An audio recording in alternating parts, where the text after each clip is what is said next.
বুঝলি আমি বাড়িতে টাকা নিয়ে বুঝি টানতে দিতাম, আমার টাকা 2 লাখ টাকা তাই না আমার কামো হারিয়ে দিবা।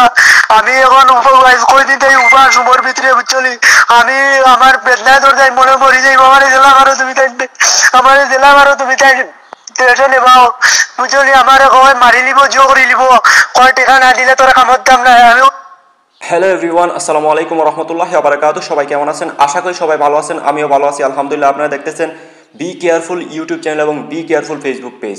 আপনাদের সাথে আছি আমি কামরুল হাসান চৌধুরী। তো বন্ধুরা, প্রবাস মানেই টাকা আর প্রবাসী মানেই টাকার মেশিন, এইটাই ভাবে আমাদের দেশের মানুষ। যারা নিজের সন্তানকে, নিজের ভাইকে, নিজের বোনকে প্রবাসে পাঠায়, তারা এটাই ভাবে যে প্রবাস মানেই হচ্ছে টাকা আর প্রবাসী মানেই হচ্ছে টাকার মেশিন। প্রবাসী বোধহয় রাস্তার মধ্যে টাকা পড়া থাকে আর মানুষ খুঁড়ে খুঁড়ে সেই টাকাটা উঠিয়ে দেশে পাঠায়। কেন আপনার সন্তানকে প্রবাসে পাঠাচ্ছেন? টাকার জন্যই তো পাঠাচ্ছেন, তাই না? সেই টাকাটা কোথা থেকে আসবে? সেই সন্তান, আপনার সন্তান সেই টাকাটা যখন ইনকাম করবে তখনই সেই টাকাটা আসবে। 2 লক্ষ টাকা, 3 লক্ষ টাকা, 4 লক্ষ টাকা দিয়ে আপনি ভিসা, পাসপোর্ট, টিকিট রেডি করে 2-4 লক্ষ টাকা আপনি খরচ করে আপনার সন্তানকে প্রবাসে পাঠাচ্ছেন।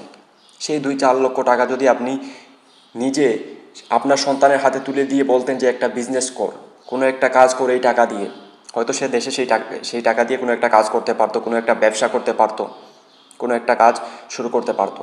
কিন্তু আপনাদের সেই ভরসা নেই, আপনারা ভাবেন যে সে টাকাটা উড়িয়ে নিবে, সেই টাকাটা সে খরচ করে ফেলবে, সে সেটা দিয়ে কিছু করতে পারবে না। তাকে যদি প্রবাসে পাঠায়, সে সেখানে গিয়ে ভালো টাকা ইনকাম করতে পারবে, কোনো একটা ভালো কাজ করবে, সেখান থেকে ভালো টাকা ইনকাম করতে পারবে, সেটা ভেবে আপনি আপনার সন্তানকে প্রবাসে পাঠান। এখন দেশের অনেক মানুষই প্রবাসে আছে। দেশের বিভিন্ন জায়গার বিভিন্ন আনাচে কানাচে প্রতিটা জায়গার মানুষ কিন্তু প্রবাসে আসতেছে। অনেক নিজেই প্রবাসে আসার জন্য পাগল, অনেকের ফ্যামিলি তাকে প্রবাসে পাঠানোর জন্য পাগল।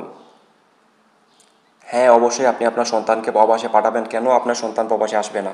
কেন আপনার সন্তান টাকা ইনকাম করবে না? কিন্তু আপনাকে বুঝতে হবে আপনি কার হাতে আপনার সন্তানকে তুলে দিতেছেন। কোথায় যাচ্ছে আপনার সন্তান? দালালের হাতে তুলে দিতেছেন?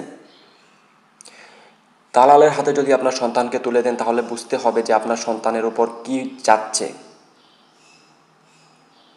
এই যে একটা ছেলের আকুতি, দেশে ফিরার আকুতি, বাবা মায়ের কাছে দেশে ফিরার আকুতি আপনারা শুনতেই পারতেছেন। আমি আবার ভয়েসটা শোনাচ্ছি আপনাদেরকে।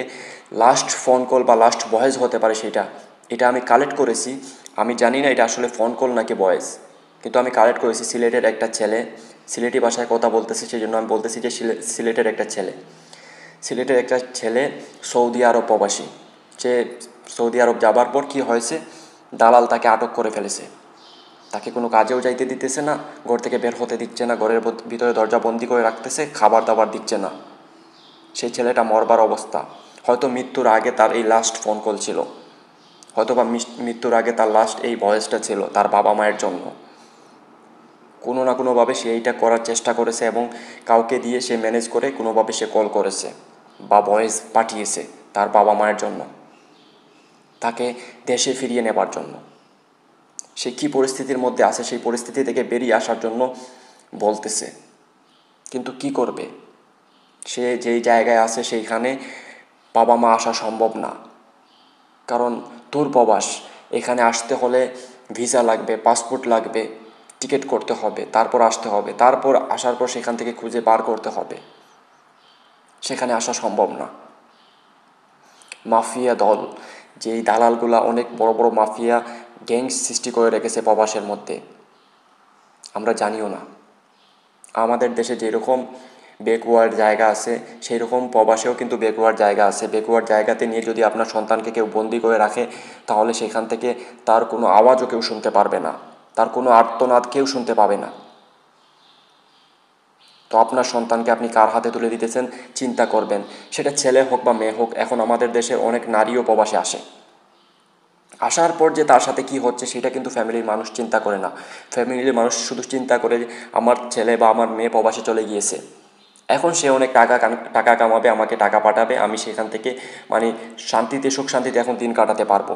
কিন্তু যেই মানুষটা প্রবাসে গিয়েছে আপনাকে শান্তি করার জন্য, আপনাকে সুখে রাখার জন্য, আপনাকে দুবেলা দুমেটো ভালো খাবার দেওয়ার জন্য যেই মানুষটা গিয়েছে, সেই মানুষটার কি পরিণতি হচ্ছে বা সে কী অবস্থায় আছে সেটা কিন্তু আপনি জানেন না।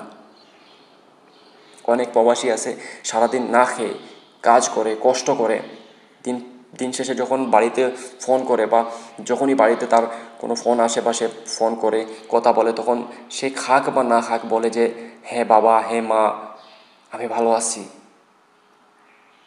ঠিকমতো খাওয়া দাওয়া করতেছি, তোমরা ঠিক আছো, এইটা বলে। কিন্তু সে কী পরিস্থিতিতে আছে সেটা কেউ জানে না। বাড়ি থেকে যখন ফোন আসে শুধু টাকা টাকা টাকা টাকা চাই। বাইকে ভালো স্কুলে ভর্তি করতে হবে, বাইকে বাইক কিনে দিতে হবে, বোনকে ভালো কলেজে ভর্তি করতে হবে, বোনকে ডক্টরি পড়াতে হবে, তার জন্য টাকা লাগবে। স্ত্রী অনেক সময় চাপ দিয়ে থাকে, ঘরে ভালো খাবার নেই, তুমি বিদেশে গিয়ে কী করতেছো, ফ্রিজ খালি, ফ্রিজের মধ্যে কিচ্ছু নাই, বাচ্চারা না খেয়ে বসে আছে। কিন্তু সেই স্ত্রী একবারও ভাবে না যে তার স্বামী কী অবস্থায় আছে। এখন আমি আপনাদের এই ভয়েসটা শোনাই, আপনারা শুনেন, তারপর বুঝতে পারবেন যে আসলে একটা প্রবাসী যদি দালালের হাতে পড়ে তাহলে তার কী পরিণতি হতে পারে। আমি এখন কয়দিন থেকে উপাস উপর ভিতরে বুঝলি, আমি আমার বেদনায় ধর যাই, মনে মরি যাই, আমার জেলা মারো তুমি তাই, আমার জেলা মারো তুমি তাই টেনশন নেবাও আব্বা।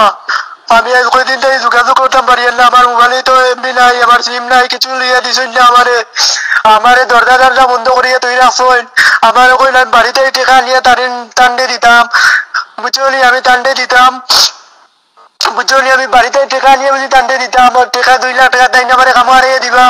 আমি এখন কয়দিন থেকে উপাস উপর ভিতরে বুঝলি, আমি আমার বেদনায় ধর যাই, মনে মরি যাই, আমার জেলা মারো তুমি তাই, আমার জেলা মারো তুমি তাই টেনশন নেবাও বুঝলি। আমার কয় মারি লিব, জিও করে লিব, কয় টাকা না দিলে তোরা কামত দাম না। আমি বললাম আমি তো 1000 টাকা দিয়ে আইছি, আমি আর কি টেকাতাম, কয় টাকা না দিলে আমি তোরা কাজ করতাম না, আমি তোর খবর কাজও হারাইয়া দিছি, আমি তোর খবর কাজ হারাই দিছি।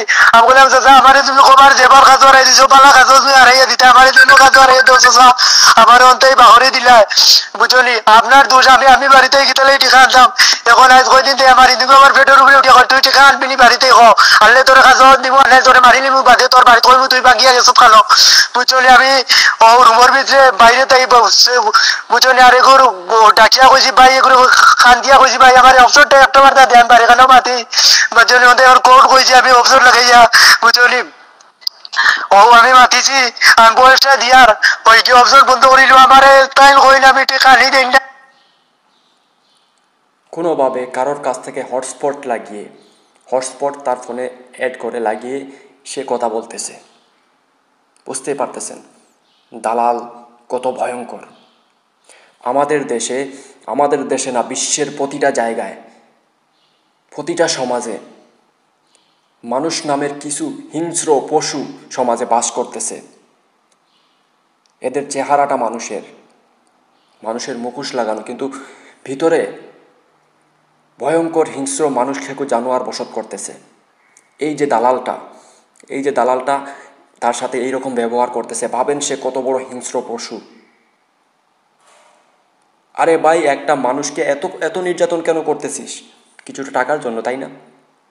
তাকে কাজে লাগিয়ে দে, সে কাজ করুক, তার থেকে আস্তে আস্তে টাকা নিয়ে নে। সে বলতেছে যে অলরেডি টাকা দিয়ে এসেছে।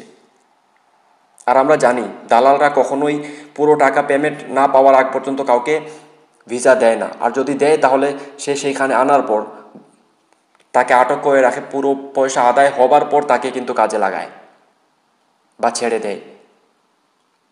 দালালের হাতে গিয়ে এর আগেও আমরা অনেক অনেক অনেক ঘটনা শুনেছি, দালালের হাতে পড়ে প্রবাসীদের কী অবস্থা হচ্ছে। তো আমি ফ্যামিলি যাদের আছে, যারা বাড়িতে বসে আপনার ছেলেকে বা আপনার ভাইকে, আপনার বোনকে বিদেশে পাঠাচ্ছেন, তাদেরকে বলতেছি সাবধান হয়ে যান। আপনি ভালো থাকার জন্য, আপনি সুখে থাকার জন্য আপনার যেই ভাইটাকে, যেই বোনটাকে আপনি প্রবাসে পাঠাচ্ছেন, বা কোনো স্বামী তার স্ত্রীকে প্রবাসে পাঠাচ্ছে, বর্তমান সময়ে আমাদের দেশে এরকম পরিস্থিতি হচ্ছে যে অনেক ফ্যামিলিতে খুব বেশি অভাব থাকার কারণে, ফ্যামিলিতে অভাব থাকার কারণে স্বামী তার স্ত্রীকে প্রবাসে পাঠিয়ে দেয় কিছু টাকা ইনকাম করার জন্য। অনেক ফ্যামিলিতে আছে অতিরিক্ত সন্তান থাকার কারণে বাবা মা খুব সুখে নেই, দুবেলা দুমুঠো খাবার জুটতেছে না, তখন তাদের ফ্যামিলিতে মেয়েদেরকে সেখান থেকে একটা মেয়েকে প্রবাসে পাঠিয়ে দেয়। কিন্তু চিন্তাও করে না যে সে দালালের হাতে তার মেয়েকে প্রবাসে পাঠাচ্ছে, তার মেয়ের কী পরিণতি হতে পারে বা তার স্ত্রীর কী পরিণতি হতে পারে। প্রবাস মানেই শোকের জায়গা না। অনেক ক্ষেত্রে ভিসা দিয়ে প্রবাসে আনার পর অনেক ক্ষেত্রে এভাবেও হয় যে সঠিক জায়গায় এসে নারীরা পৌঁছে যায় এবং খাদ্দামার কাজ করে, ঘরের ভিতরে কাজ করে। কিন্তু অনেক ক্ষেত্রে দালালরা এখানে এনে মেয়েদেরকে টর্চার করে, প্রবাসে আনার পর মেয়েদেরকে টর্চার করে রাজি করিয়ে পতিতালয়ে ভর্তি করে দেয়। তাদের ইচ্ছা না থাকতেও তারা পতিতালয়ে যেতে হয়। আপনাদেরকে শুধু সাবধান করতে এসেছি। আমার লাইক, কমেন্ট, সাবস্ক্রাইব কিচ্ছু লাগবে না, শুধু সাবধান করতে এসেছি। আপনি আপনার সন্তান, আপনার ছেলে, আপনার স্ত্রী, আপনার বোন, তাকে আপনি কোথায় পাঠাচ্ছেন আপনি একবার যাচাই করে দেখবেন। এখন অনলাইনের যুগ, হয়তো আপনি আরবি পড়তে পারেন না, যে ভিসাটা আসছে সেখানে কী লেখা আপনি পড়তে পারেন না, আপনি জানেন না, কিন্তু আপনি সেটা ট্রান্সলেট করে কিন্তু বাংলায় পড়তে পারবেন। সেখানে কী লেখা আছে সেটা আপনি দেখবেন, চেক করবেন, তারপর সেই বিষয়ে ভালো করে তথ্য নেবেন। যদি কোনো ভরসার লোক থাকে, নিজের আত্মীয় স্বজন হয়, এই যে ছেলেটা বলতেছে তার গ্রামের লোক, তারই গ্রামের লোক, সে কত বড় দালাল। এখন আপনি ভাবেন এরকম দালালের হাতে যদি আপনার ছেলে যদি পড়ে তাহলে কি হতে পারে। সেই জন্য বলতেছি, আপনারা যারা দালালের মাধ্যমে প্রবাসের লোক পাঠাচ্ছেন তাদেরকে বলতেছি, ভাই এটা থেকে বিরত থাকুন। দালালের কাছে আসার কোনো প্রয়োজন নেই। ভিসা নেওয়ার আরও কত প্রসেস আছে। সরাসরি আপনি ভিসা অ্যাপ্লাই করতে পারবেন এজেন্সির মাধ্যমে। আপনি এজেন্সির মাধ্যমে ভিসা অ্যাপ্লাই করেন, সেখান থেকে ভিসা নেন। দালালের হাত ধরে কাউকে বিদেশ পাঠানোর দরকার নেই। দালালরা খুব মিষ্টি ভাষায় কথা বলে। আপনার মেয়েকে আনার পর একটা আরবির ঘরে কাজে দিব, সেখানে সে খুব ভালো করে ঘরের কাজ করবে, ঝাড়ু দিবে, কাপড় কাচবে, বাসন ধুইবে, এরকম কাজ এটা বলে। কিন্তু আনার পর তার সাথে কি হয় সেটা শুধু সেই জানতে পারে যে এসেছে। একই রকমভাবে ছেলেদের ক্ষেত্রেও সেটাই হয়। তাকে বলা হয় তাকে সুপার মার্কেটে কাজে লাগিয়ে দিবে, তাকে বলা হয় তাকে ফুল বাগানে পানি দিতে হবে, তাকে বলা হয় তাকে অনেক বড় কোম্পানিতে জব দিয়ে দিবে, তাকে হসপিটালে কাজ দিয়ে দিবে, তাকে বড় বড় কাজের কথা বলা হয়। কিন্তু এখানে আনার পর তাকে পশুর খামারে লাগিয়ে দেওয়া হয়, উটের খামারে কাজে লাগিয়ে দেওয়া হয়, বকরির খামারে কাজে লাগিয়ে দেওয়া হয়। তারপর কোথায়? সেটা গহীন জঙ্গলের মধ্যে। যেই দেশে জঙ্গল আছে সেখানে গহীন জঙ্গলের মধ্যে, যেই দেশে জঙ্গল নাই, মরুভূমি, সেই গহীন মরুভূমির মধ্যে, যেখানে আশপাশে একটা মানুষও নাই, বাড়িঘরও নাই, সেই জায়গাতে একটা মানুষ একটা খামারে পশুর সাথে দিন কাটাচ্ছে। মাস শেষে 2 টাকা পাবে। সেই জন্য বলতেছি, ভাই আপনার সন্তানকে মিডল ইস্ট বা যে কোনো দেশেই হোক আপনি যখন পাঠাচ্ছেন তখন ভালো করে যাচাই করবেন সে আসলে কোথায় যাচ্ছে। সতর্ক হন, সাবধান হন। এখন ভিসা বার করার অনেক পদ্ধতি আছে, অনলাইনের মাধ্যমে নিজে ভিসা অ্যাপ্লাই করতে পারবেন। কোনো দালাল ধরার কী প্রয়োজন? আপনাদেরকে সাবধান করতে এসেছিলাম। সাবধান করাটাই আমার কাজ। এই চ্যানেলটা আমি সাবধান করার জন্যই খুলেছি। আমার কোনো লাইক সাবস্ক্রাইব কিচ্ছু চাই না, শুধু আপনারা সতর্ক হন, ভালো থাকেন, সুস্থ থাকেন, নিজের ফ্যামিলির খেয়াল রাখেন এবং প্রবাসে পাঠানোর জন্য শুধু ভাববেন যে আপনার ছেলেটা কোথায় পাঠাচ্ছেন।